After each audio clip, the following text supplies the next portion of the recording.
Hello mga day, mga dong. Sa Inday Bagat na napod ni. So, sa inyong Inday Bagat tabatsoy na puno sa pimples. So, kumusta? Advance, happy Valentine's, no? Valentine's na bukas. So, sinong yung gustong magpadala ng bulaklak, PM nyo ko para bigyan ko kayo ng address ko. Charot. Sa gusto lang magpadala ng bulaklak, charuta ka.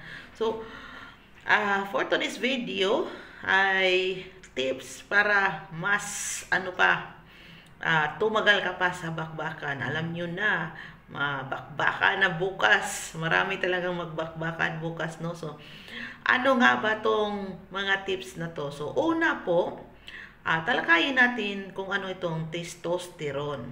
So, sa mga hindi alam dyan, hindi po ako doktor, hindi po ako nurse. Mahilig lang po ako magbasa at mag-research at gusto kong i-share sa inyo. Hindi po ingon na, nagkuhan siya, nurse ba to siya or doctor ba to siya? Wala po. Mahilig lang ako mag-research, mahilig lang ako magbasa-basa at gusto kong i-share sa inyo.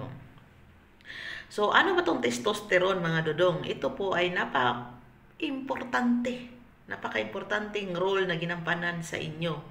Kasi ito po yung doon po nanggaling nyo para magkaroon kayo ng anak, no? Kasi kung low ang testosterone ninyo, may tendency po na hindi kayo makabuo ng anak. So, bakit tatalakayin natin ang testosterone?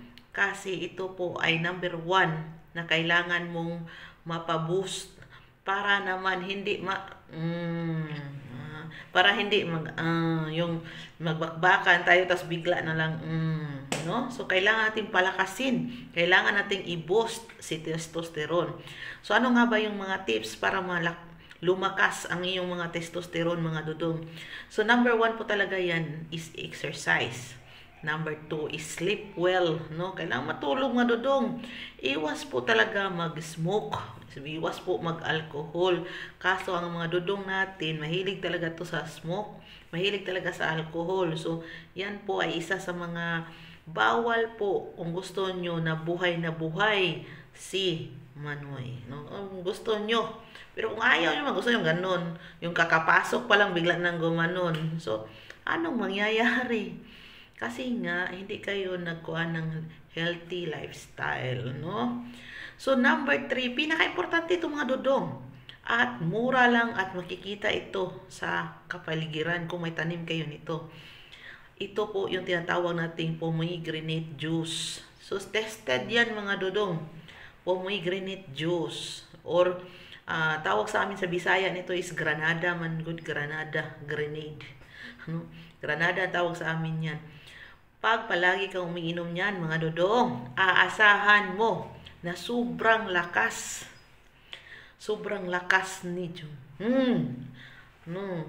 Kasi nagbibigay ito siya maraming sustansya ng sa testosterone, mga dodong, no? So kung gusto mong malakas at hindi ka sa bakbakan, yung gusto mong tayong-tayo, kung gusto mo na hindi ka mapahiya doon sa partner mo, kung gusto mo na ano bang tawag dito, na maka-feel yung partner mo na may pinasok talaga. Kasi nga hindi naman talaga no, yung iba naman na parang wala lang naman, no? So kung gusto mong hindi ka mapahiya, kung gusto mong ma-enjoy ka at hindi ka magiging yung parang ka sa mga supplement, mga mahal pa naman ang mga supplement mga dodong, yung parang ka na, die hard ka na sa supplement na kailangan ko talaga mag-take nito para pagdating ng bakbakan, lumakas talaga yung yung ganito, ganyan. Pomegranate lang pala ang solusyon dyan mga dodong. At of course, healthy lifestyle. Wag pong mag-smoke na dyan, wag na pong mag-inom-inom na dyan. So, mga smoker dyan, huminto na po kayo. Kasi isa po yan sa nakakamatay ng ninyo. So, kung ayaw nyong una yung mamatay, huminto na kayo sa mga bisyo nyo. At magiging healthy lifestyle na kayo. At of course, pomegranate ang solusyon dyan. Kung ayaw nyong maniwala sa akin, Mag-research po kayo tungkol sa juice, kung ano yung benepisyo dyan. Kung totoo ba na pag palagi kang umiinom dyan, ay lumakas yung ano ninyo at lumakas din ang ano ninyo sa bakbakan. No? Kasi sasabihin ko na ganito, ganyan, pero hindi naman kayo naniniwala, no?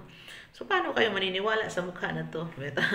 Shout out pala sa mga nagko-comment-comment yan, no? So, I appreciate it a lot. Binabasa ko po yan, yung mga comment ninyo dyan. So, kung gusto ninyo, kung may mga katanungan kayo, i-follow nyo ako sa aking Facebook account at mag-message kayo doon, no? So, yan po yung kuha na Facebook account ko, nasa taas. So, i-follow nyo po yan, yung Facebook account ko, at mag-message kayo doon kung may katanungan pa kayo. So, salamat sa suporta na hanggang ngayon andyan pa rin kayo kahit minsan lang ako mag-upload dahil nga nahihiya ako sa aking pimples. Ano talaga ang mga pimples ko ngayon kasi hormonal imbalance. Tapos grumabi pa yung birthmark ko, lumaki ng todo yung birthmark ko, nahihiya ako video-video.